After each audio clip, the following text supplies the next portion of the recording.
voy a hacer un resumen de unos 10-15 minutos, cortito, antes de despedirme a ustedes, para hablar esto un poquito que es de la economía solidaria, que es la economía buena versus la economía subsidiaria, que es la economía mala, se supone, del capitalista explotador, la solidaria es de la tiendecita en la esquina, la subsidiaria es la del supermercado malo, etcétera. Esa es la diferencia, como ya dije al principio en algún momento, para mí este es un grado de pensamiento infantil y de poco desarrollo mental. Primero, ¿solidaridad ha habido en algunos momentos de la historia? La respuesta es sí. La solidaridad se produjo en las cuevas, se produjo, por ejemplo, cuando se salía a cazar. Iba alguien y traía, póngase usted un mamut, lo que fuera, y lo repartía a toda la tribu solidaria. Después quedó en los pequeños pueblos y en las familias, como decía, todavía queda solidaridad y queda a veces cuando uno conoce mucho el almacén de la esquina, él dice, oiga, don Lucho, le pago mañana, etc. Ahora, ¿qué es lo que pasó? Y esto es lo interesante. En la medida que las sociedades se fueron expandiendo y fue naciendo el comercio, resulta que cuando ya alguien, por ejemplo, vivía en una zona donde había minerales y le decía al otro, oye viejo, anda a cambiarlo por trigo, cuando ya yo no conozco al del otro lado y llego con mis minerales y le digo, oiga, páseme trigo, él me dice, bueno, págame. Y ahí empieza a desaparecer la solidaridad, porque yo no le puedo decir, oye, mira, ¿sabéis qué más? Te dejo los minerales y ven a buscarlo cuando está el trigo, como puedo hacer con el almacén de la esquina. Entonces, ¿qué es lo que pasa? En la medida en que fue creciendo la población y fue aumentando el comercio, evidentemente la solidaridad fue desapareciendo porque no servía para una sociedad abierta. Usted comprenderá que si usted manda a alguien en una caravana que atravesaba los desiertos hasta la India y traía sedas y diamantes a cambio de oro, Roma, qué sé yo, etcétera, ese tipo no podía funcionar con solidaridad. Entonces, todo eso fue generando una serie de instrumentos paralelos. El oro, dónde depositar, seguridad. ¿Se fijan? Entonces, la solidaridad desaparece o se disminuye su local. ¿Por qué? Desaparece y se disminuye porque se adapta para economías chiquititas. Cuando una economía se internaliza, se internacionaliza, empieza el comercio mundial, la solidaridad no sirve. Entonces, y el sistema de que haya ido desapareciendo la economía solidaria es lo que permite que hoy en día mantengamos a miles de millones de habitantes. Porque resulta que nosotros, por ejemplo, a raíz de la economía que no es solidaria, exportamos nuestra uva, nuestro vino, nuestro cobre, lo que sea, y a cambio traemos el petróleo, los celulares, las computadoras, ¿se fijan? Pero todo eso no funciona con solidaridad, eso funciona con contratos, funciona con bancos, ahí no hay solidaridad. Cuando alguien en el comercio internacional, por ejemplo, le dice al otro, oye, mándame uvas desde Chile, supóngase usted un chino, el banco del chino tiene que informarle al banco chileno que está la plata depositada, se emite un documento, se llama carta de crédito, y ahí recién parte la uva para allá. Eso no es solidaridad. Y si de otra manera no podría funcionar, porque imagínense que el chino le dijera, mire, ¿sabes qué más? Mándame toda tu uva a Chile, y yo la vendo aquí en mi supermercado y en unos meses más te mando la plata. ¿Usted cree que funcionaría el comercio mundial así? ¿Usted cree que podríamos traer el petróleo, todas las cosas que traemos? No podríamos.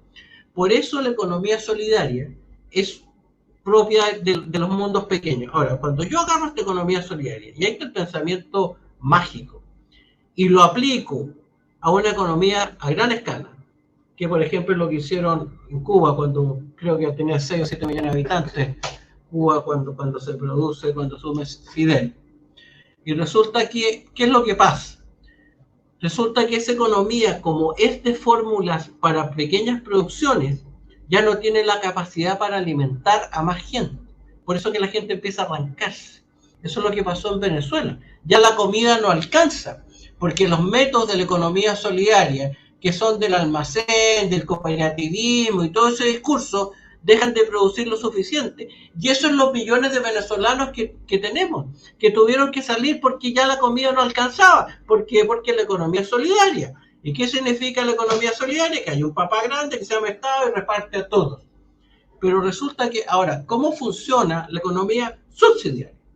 La economía subsidiaria, ¿qué es lo que dice? Dice, mire señor, Los privados, eso, en sus intercambios tienen que solucionar los problemas y ir generando soluciones. Esa es una economía dinámica que va permitiendo y va enfrentando toda esta situación. Y el caso que los privados no se la puedan, por ejemplo, como estamos alegando ahora en seguridad, la falta de carabineros o cómo los han dejado votados, en ese caso tiene que entrar el Estado. Por eso es subsidiario, en subsidio. Y el mercado no tiene que meterse en las cosas que los privados pueden hacer bien. No tiene por qué hacerlo, porque resulta que además que alguien lo está haciendo bien, alguien sabe mucho mejor cómo manejar su negocio que lo sabe un funcionario estatal en la municipalidad o en el gobierno central. Por eso, este discurso de economía solidaria buena y economía subsidiaria mala es un discurso infantil, porque la economía solidaria no puede funcionar a gran escala, no puede funcionar en una escala abierta. Ahora, 10 minutos más y con esto termino para cerrar el tema. Resulta que la sociedad nuestra, las instituciones que generó para llegar a la economía a gran escala se desarrollaron por miles de años. Miles de años llegamos a esto. Llegamos a los contratos, a la banca internacional, al dinero, a todos los intercambios. ¿No es perfecto? ¿Hay problemas, hay crisis? Sí, pero por algo se llegó a algo. Por algo, por ejemplo, se protege el derecho de propiedad. El derecho de propiedad, por ejemplo, se protege desde más o menos, se calcula, del 4000 antes de Cristo. Con el surgimiento de la agricultura se empezó a proteger el derecho de propiedad. Y no solo eso, se lo rodeó de una aura religiosa. No robarás. Es decir, además era un pecado mortal. Es decir, los antiguos, y pasó esto por Grecia, por Roma, por la Edad Media, todos consideraron que era un derecho muy importante. Y aquí viene la soberbia y la prepotencia del racionalismo del siglo XVI, XVII y XVIII, que realmente nuevamente llegamos al pensamiento infantil. Resulta que el señor Descartes dice que todo tiene que ser fundado racionalmente, pero se está hablando de las ciencias naturales, la química, la física, y yo creo que tiene razón, siempre se busca la fórmula matemática. Ese descubrimiento, el señor Descartes, lo toma un contemporáneo, Hobbes, y trata de aplicárselo a la sociedad, explicar la sociedad, cómo funciona la sociedad. De Hobbes después lo toma el señor Locke, y ellos tratan de explicarse cómo también la sociedad, hablan de un estado natural, que cómo se generó, los que sepan de eso, cómo se fue generando la sociedad. Pero aquí aparece Rousseau. Posterior a ellos, Rousseau dice, miren, ¿sabe qué más? Este mundo que tiene todos estos derechos, la sociedad nos enajenó, la propiedad es lo que ocasionó el abuso, la explotación, y sin tener en cuenta por qué desde el 4000 antes de Cristo, es decir, 5000 años o más, los seres humanos habían dicho que eso era importante, dice, ¿saben qué más? Hay que empezar a hacer cuestionamiento y empieza a cuestionar el derecho de propiedad. Y eso llega al señor Marx, que dice que hay que eliminar el derecho de propiedad, porque si se elimina el derecho de propiedad y lo pasamos todo al Estado, va a surgir el mundo solidario, dice en la sociedad comunista, donde todos vamos a sin clase, donde todos vamos a ser hermanos. Es decir, ¿y quién es ese? Es el buen salvaje, el hombre de las cuevas. Es el mismo. Rousseau hablaba del buen salvaje. ¿Quién es el? Y le ponen el hombre nuevo. ¿Se fijan? Entonces, ellos dicen, si hacemos esto, va a surgir este hombre nuevo. Y este hombre nuevo va a ser solidario. Y tratan de imponer eso, y eso es de romper todo para que surja ese hombre nuevo y desaparezca esta economía basada en que unos son más ricos y más pobres porque les gusta, lo encuentran injusto. Entonces, ¿qué es lo que hay detrás de esto? Nuevamente, un gigantesco infantilismo en el cual se piensa que, imagínense, alguien que diga, ¿sabes qué más? Los 6000 años anteriores de toda esta gente que generó el derecho de propiedad, que generó estos contratos, están todos mal. Yo con mi cabecita prescindo de todos esos 6000 años, son todos unos tontos y yo soy más inteligente y lo voy a cambiar y no va a pasar nada. El problema es que cuando lo hacen, pasa.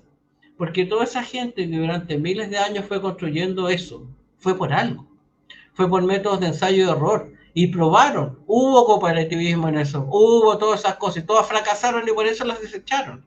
Entonces, la soberbia, la prepotencia y el infantilismo de estas visiones de gente que cree que puede llegar y cambiar el sistema económico y que no va a pasar nada y que ellos saben en su cabecita cómo hacer el mundo más justo y que los millones y miles de millones de habitantes anteriores están todos equivocados.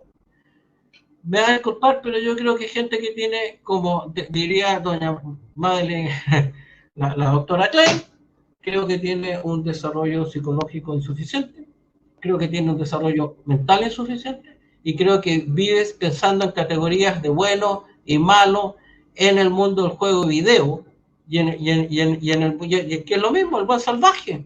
¿Ah? Voy a subir de nivel y nos vamos a transformar todos en seres humanos puros, bondadosos.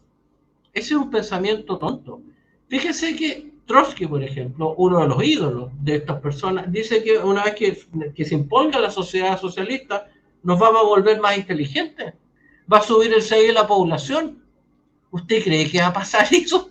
¿Lo ha visto pasar en algún lado? Entonces, lo que estamos acá es frente a pensamientos inmaduros, infantiles, que no se dan cuenta que cuando las cosas pasan en la sociedad y se vienen generando por miles de años, es por algo, que el derecho de propiedad es por algo, que podemos ajustar, por cierto, que podemos corregir, por cierto, pero que si a alguien se le ocurre que puede llegar y borrar esta cuestión y no va a pasar nada, y que todos los anteriores fueron un montón de tontos y que ellos fueron los únicos que se dieron cuenta, los despiertos, los iluminados, los adelantados que dicen, bueno señor, prepárese a recibir de vuelta un charchazo de realidad, como le está pasando al gobierno.